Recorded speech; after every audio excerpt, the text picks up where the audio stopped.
गांव में एक पत्नी थी, एक पति, दोनों बड़े प्रेम से रहा करते थे। पति पढ़ता था, उसकी पढ़ाई अभी कंटिन्यू थी, चल रही थी कि विवाह हुआ। पत्नी मैं बहुत आसक्त था, उसका पति बहुत सुंदर थी, बहुत अच्छी थी। एक दिन उसके कॉलेज से ऑफर आया कि आपकी आगे की पढ़ाई लंदन में होगी, आप चाहें तो यहाँ की गवर्नमेंट आपको पढ़ाने, आप अच्छे नंबर लाए हैं, आप योग्य हैं, तो आपको गवर्नमेंट अपनी तरफ से भेजेगी लंदन पढ़ने के लिए। जब ये प्रस्ताव आया, 3 साल के लिए लड़के को जाना था। अब पत्नी को पता चला कि मेरे पति 3 साल के लिए पढ़ने लंदन जाएंगे। ये घटना उस जमाने की थी जब हमारे देश गुलाम था। तो मुंशी प्रेमचंद जी लिखते हैं कि वो लड़की, पत्नी आई, पति से कहा, आपका क्या विचार है, लंदन जाओगे? आपको ऑफर आया, आप जाना चाहो जाओ, नहीं जाना चाहो मत जाओ। पति बोला, नहीं, मेरा जी नहीं करता तुझे छोड़ के जाने का, कैसे रहूंगा 3 साल तेरे बिना, मैं नहीं जाता। कोई कैरियर वैरियर नहीं, जो है भारत में कमाएंगे, खाएंगे, प्रेम से रहेंगे, क्या करेंगे इतनी डिग्रियां, इतना पैसा क्या करेंगे जब अपने का प्यार नहीं है। तो मैं तुझे छोड़ के नहीं जाता, माँ को कैसे छोड़ूं, पिता को, और मेरी प्यारी तो तू है, मैं तुझे बहुत प्यार करता हूं। पर पत्नी ने समझाया। देखिए, पत्नी ने कहा कि आप जाइए, आप पढ़ लिख जाएंगे, आप बड़ा पद पाएंगे, मुझे बहुत प्रसन्नता होगी कि मेरा पति आज वहां, आपको जाना चाहिए। सारे गांव के लोग मना कर रहे थे, सारी समाज मना कर रही थी, और उस लड़के का खुद का मन नहीं था जाने का, लेकिन पत्नी ने उसे मोटिवेट किया, आपको जाना चाहिए, आपके भविष्य का सवाल है। 3 साल की तो बात थी, मैं रह लूंगी आपके, लेकिन याद रखिएगा मुझे पत्र लिखते रहिएगा। उसने मन बनाया, सबने कहा अच्छा ठीक है। उसका मन नहीं था, पर फिर भी वो घड़ी आ गई जिस दिन उसे विदा होना था। वो विदा होने के लिए चला, पत्नी से मिलने गया, पत्नी को गले लगाया, कहा, प्रिय मैं जा रहा हूं, पर मेरा मन नहीं है तुम्हें छोड़कर जाने का। पत्नी ने कहा, जी मैं थोड़ी चाहती हूं कि आप जाएं, बस आपके पढ़ लिख लेने से इस राष्ट्र का, इस समाज का कितना भला होगा। आप पढ़ लिख जाएंगे तो आपके दोस्त मित्रों को आप न्याय दिला सकते हैं। आप वकालत की पढ़ाई पढ़ने जा रहे हैं, वकालत पढ़ने जा रहा था, एडवोकेट बनना है, जा। गले लगाया पत्नी ने, प्यार की बातें हुई, मुझे पत्र जरूर लिखते रहिएगा। पति ने कहा, प्रिय मैं तुम्हें छोड़कर जाना नहीं चाहता, पल पल तुम्हारी याद आएगी, कैसे रहूंगा तुम्हारे बिना। उसकी पत्नी को भी लगा कि मेरा पति कितना अच्छा है, मेरा कितना ख्याल रखता है।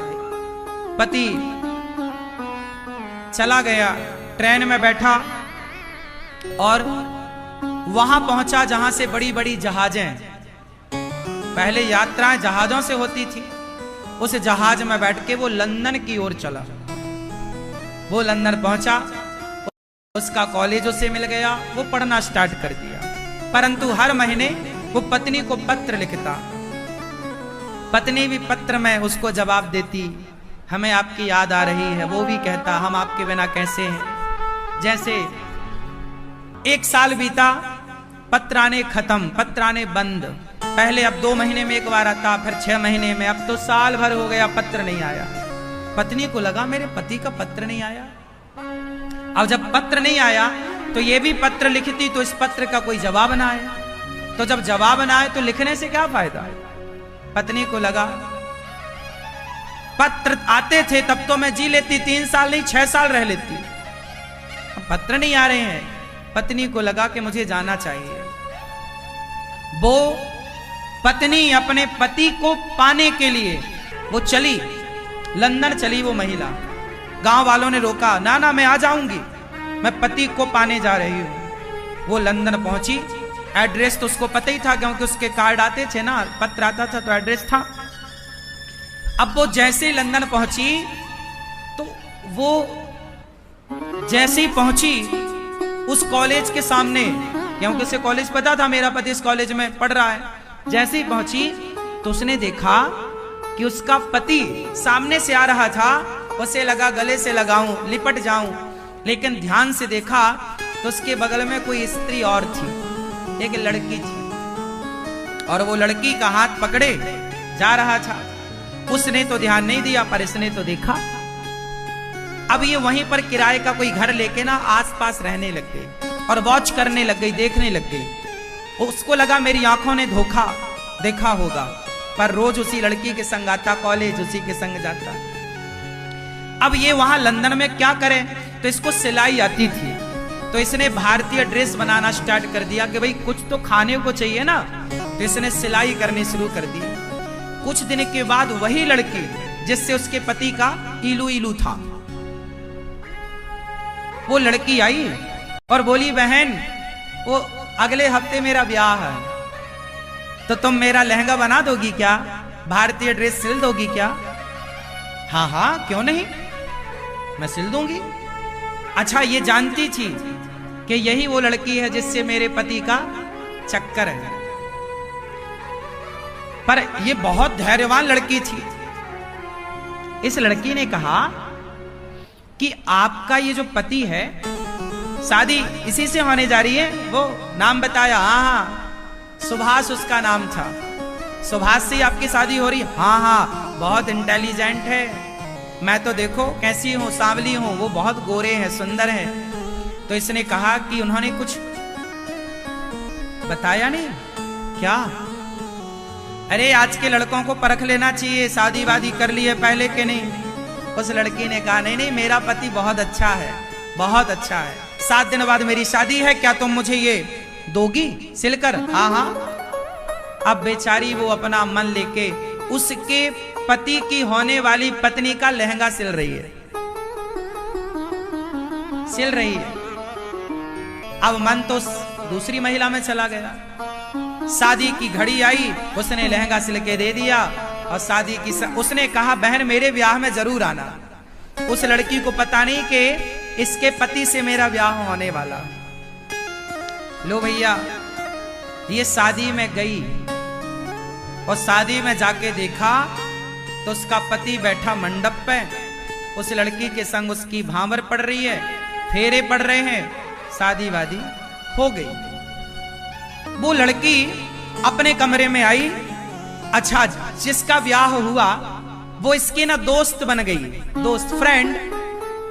तो उसने कहा, मेरा लहंगा सिला है, चलो हमारा ब्याह हुआ है, वो भारत की एक लड़की है, चलो हम उसे लड्डू देकर आते हैं। तो वो अपने पति को लेकर उसके पास आई, दरवाजा खुलवाया इसने। दरवाजा जैसे ही खोला, उसके पति के हाथ से लड्डू का डिब्बा गिर गया।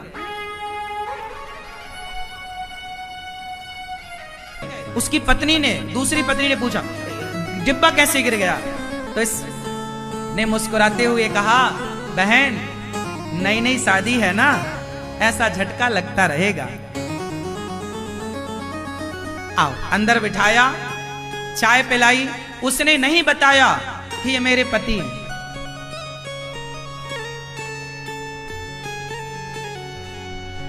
उस लड़की ने कहा, बहन तुमने मेरा लहंगा सिला, मेरी शादी में आई, बहुत अच्छा लगा, देखो मेरे पति कितने अच्छे हैं। हाँ बहन, तुम्हारे पति बहुत अच्छे हैं, भगवान करे कि तुम्हारे पति अच्छे ही रहें, क्योंकि कुछ लोग समाज में ऐसे हैं जो प्यार का इजहार किसी से करते हैं, साथ जीने और मरने की कसमें खाते हैं, पर साल 2 साल में ही अपने रंग बदल देते हैं। बहन भगवान करे तुम्हारे पति ऐसे ना हो। अब वो सुन रहा है, वो तो जान रहा कि मैंने से सारी जिंदगी साथ जीने मरने की कसमें खाई, पर वो पानी पानी था, कहे तो कहे क्या। वो लड्डू वड्डू बांट के घर चला गया। ये अपना, इसने देख लिया कि मेरा पति कहाँ है। इसने दरवाजा बंद किया, किराए का घर था, किराया दिया, जिसका था दिया, और अपने किराएदार मालकिन को एक डिब्बी देती है, बहन वो मेरी सहेली आएगी कल, तो ये डिब्बी उसे देना और ये पत्र देना, और ये वापस भारत की ओर रवाना हो गई।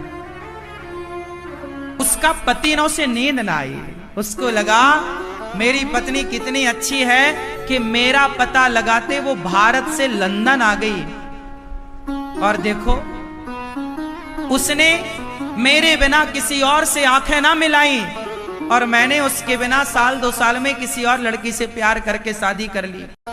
उस आदमी ने सोचा कि ये जो लड़की है, ये जो मुझे लंदन में मिली है, क्या ये मेरे लिए इतना त्याग कर सकती है जितना मेरी भारत की उस पत्नी ने त्याग किया।